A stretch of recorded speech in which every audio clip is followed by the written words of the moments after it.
So you take Lord of the Rings, Training Day, and a little bit of the Fifth Element, and you get the movie Bright. And this is how your face should be looking after you hear that concept. So let's talk about Bright.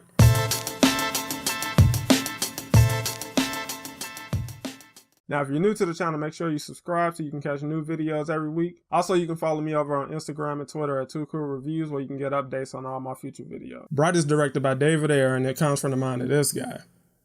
And it stars Will Smith and Joel Edgerton as two cops. One's a human, one's an orc. And the movie's premise is the modern world with the existence of fantasy creatures mixed in. In the film, the world hates orcs because they used to be evil and they sided with darkness a couple thousand years ago. And the world hasn't really gotten over that. So because of this, Jacoby, played by Edgerton, he kind of gets a lot of crap from his peers because of this. And it's basically a cliche story of an old cop who hates his new partner. Add to that, you got a couple of evil elves who are running around killing everybody in pursuit of a magic wand that can only be used by a Bright.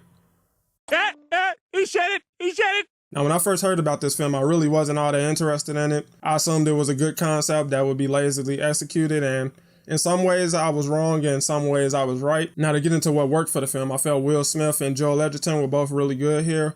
Their relationship and chemistry was a bit dry in the beginning, but it improved as the film went along. I like Jacoby a bit more because they really do a good job of humanizing him, and you really feel for him as the movie goes along. And Will Smith, he was just a typical quippy asshole in this one. The cinematography was also pretty good here, although at times it does kind of look like a made-for-TV movie, but for the most part you get a lot of good visuals and a couple of standout action scenes. Now, as I said, the concept for this movie was actually really good, and if taken a little bit more seriously, Bright really could have ended up being something special, but that's where the film fails the most. The plot is really dragged down by a lot of lazy social commentary throughout the film that wasn't well thought out, and you really didn't need that. It was unnecessary. You got a concept of a lot of fantasy creatures running around in modern times, and you should have ran with that. I felt like they really held back and minimalized that aspect of the story, and it was to the film's detriment. Also, the idea of a magic wand that can grant any wish was really good, but it's really redundant in the film here because 98% of the people pursuing it can't even use it. And in the final act, you get two absurd cliche coincidences that